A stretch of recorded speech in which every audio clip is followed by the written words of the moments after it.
And now, back to Face to Face dito sa TV5.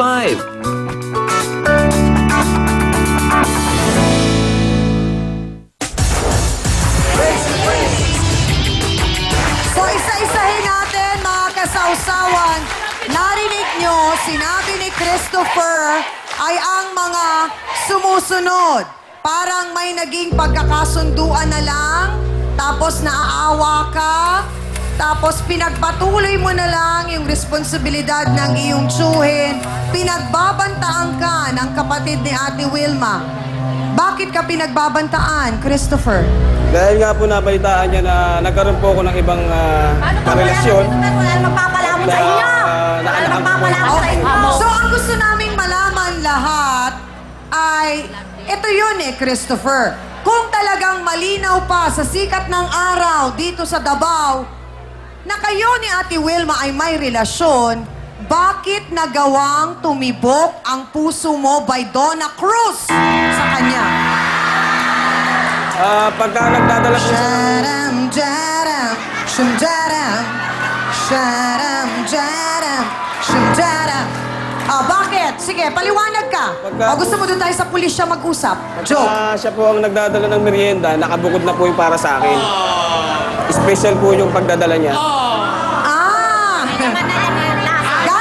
Gaano po ba ka-espesyal ang pagkakaabot ng merienda? Christopher! So para ang sinasabi mo pa ngayon, hinakit-hakit ka?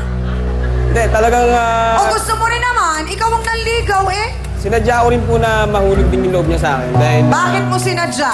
Makinig ka mabuti, Ate Wilma. intention ko po talaga na maging kami. Intention mo na maging kayo. Paano siya? Yun nga po ang nagiging problema, hindi niya nga po matanggap. Hindi niya matanggap. Abay, Kuya Christopher, kahit ipaglatag pa natin siya ng pulang carpet, magpalagay ka ng tsubibo, ay hindi rin niya matatanggap talaga. Kasi ang iunawa niya, kayo. So bakit ka nanligaw sa iba? O napipilitan ka lang sa pakikisama mo kay Ate Wilma?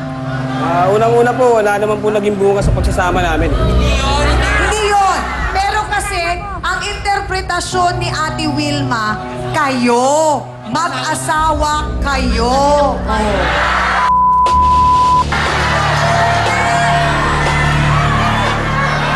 Okay, ang tanong ko, Kuya Christopher, nung nakilala mo si Rina, sabi mo, intention mo na magkagusto siya sa'yo. So bakit nung nagkaanak siya, anak niyo yun, lumabas na at lahat-lahat, wala kang sustento, hindi ka nagpakita, bakit? Sa'yo talaga. Sila po, binibisita ko naman po sila, palihim lang. Kasi po, Palihim. Paano nangyari yung pagbibisitang palihim? dumadaan din po ako sa bahay nila. Pero kailangan kang nandun. Nung nanganak siya, kailangan Hindi ng po. kahit na sinong babae na kapag nanganak siya, nandun yung katulong niyang gumawa. Hindi Saan kayo? Ba't kayo nawawala? Hindi ko po kayang lumapit, gawa ng po ng nanay niya. Nakahanda rin po yung kanyang sandata para... Siyempre, nalakan mo lang Kasi din nga, nagulat sila na biglang may dumating na Rina, Wilma. Tapos wala kang sustento pa kay Rina at sa anak niyo.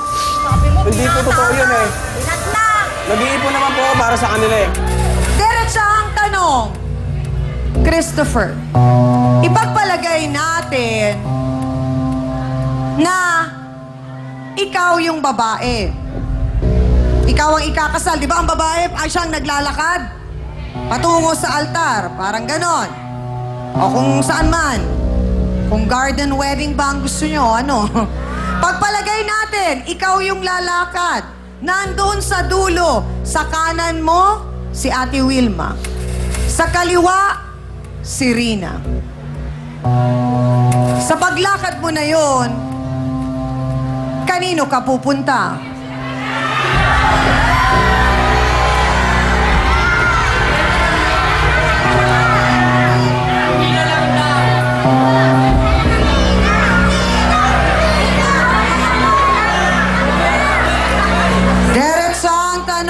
Christopher, sa kanan kung saan nandun si Wilma o sa kaliwa kung saan nandun si Rina?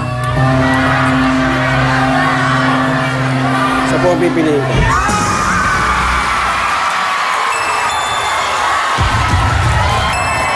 Bakit? Bakit kay Rina? Bakit sa kanya? Malaki po ang pananagutan ko dahil may anak po kami. Kapal ng mukha mo. Siguro marahil po sa tulong ng ating trio tagapayo, dito po sa counseling na ibibigay namin sa kanila, mas maliliwanagan po si Ate Wilma na tanggapin kung anong magiging katapusan nila ni Christopher at kung talagang magtutuloy-tuloy si Christopher naman at si Rina, sana rin maunawaan nila ang kanilang mga obligasyon sa sarili at sa kanilang anak na rin. Kung pinakilala mo na ito ang ama mo, tawagin mong ito ang papa mo, dun sa bata at hindi naman totoo, pinapasukan mo yung bata ng pagkagulo sa utak. Alam mo yung na yun? Krimen ngayon yun, yung Republic Act 7610, child abuse. Ay yung lilituhin mo ang pag-iisip ng isang bata, lalong-lalo ka na, ikaw ang magulang. Pakawalan mo na to, pakawalan mo na, ha? Pakiusap namin para hindi kayo... Pakiusap kami. Pakiusap. Alam mo, yung nagsasakripisyo, hindi naman ibig sabihin... ng Diyos, di ba? Hindi naman ibig sabihin yun ang naapi. Oo. Magsakripisyo ka para sa benepisyo ng iba. May babalik na maganda yun. Mukhang sa counseling pa lang ay may mga nangyari na at naiwang mag-isa si Ate Wilma.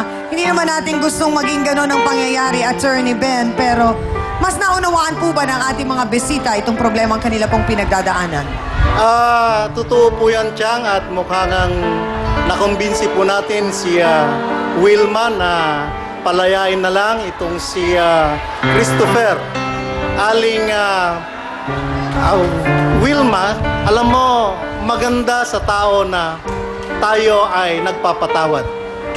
Maganda sa kalagayan ng tao na tayo ay matutong magbigay alang-alang sa kabutihan ng iba.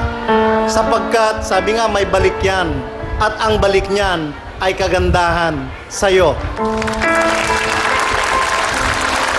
Ate Wilma, alam mo, ayusin mo yung sarili mo na maging mabuti kang magulang. Kasi hindi mo kailangan ng lalaki dito. Ang kailangan mo, yung maging magulang ka para mapabuti mo ang iyong anak. Just the same sana, Christopher. Alam mo, kanina medyo nagkakaroon ka pa ng yung pag-aalinlangan. Ngayon, ang isipin mo, tatay ka, maghanap ka ng trabaho at gawin mo at tuparin mo yung sinasabi mo na pangako mo dito kay Rina. Yun lang, nang sa ganun ay mapaayos ang iyong pamilya. Yun lang po. Ate Wilma, tayong lahat po na nilalang ng Diyos ay may kalayaan po. So hindi po natin pwedeng sikilin, sakalin ang isang tao at pilitin na mahalin ka. Dahil sa tao kapag mahal ka, kusang lalapit sa iyo. So palayain mo na po siya. Salamat po. Maraming pong salamat sa ating trio tagapayo. Alam mo, Christopher, sana lang matapos yung pakikipag-usap mo sa ating trio tagapayo ay mas naliwanagan ka na may mga bagay na kailangan mong bigyan ng prioridad. Ang anak mo kay Rina, kadugo mo yun, Christopher. Ikaw ang ama nun. So, ibig sabihin, may responsibilidad ka sa batang yon. Hindi naman namin, kumbaga, inaano na magpakasal kayo kagad, hindi. Maging malinaw lang muna sa iyo kung ano ba ang dapat mong pahalagahan sa buhay. Kasi kung sinasabi mong naawa ka kay Ate Wilma, kung talagang tunay na naawa ka sa kanya, ay hindi mo na itutuloy yung malabong usapan nyo o yung malabong relasyon nyo na ganon. Kakomplikado. So siguro, sa pamamagitan ng programang ito, makakapagpaalam ka ng maayos kay Ate Wilma.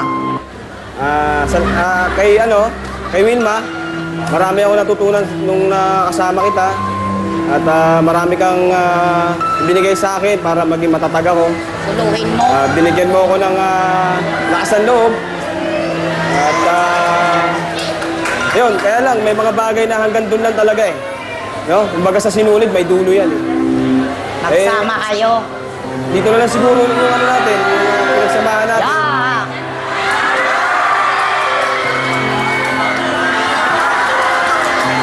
Ang sakit sa ulo, ang leeg, ano ba? Ayun, Hindi niyo ho ba sila kayang patawarin at tanggapin, Ate Will? Ay, nako. Magsama na lang sila. Bahala na sila. Bakit hindi po ninyo kayang patawarin si Christopher? Pero kaya niyo naman po siyang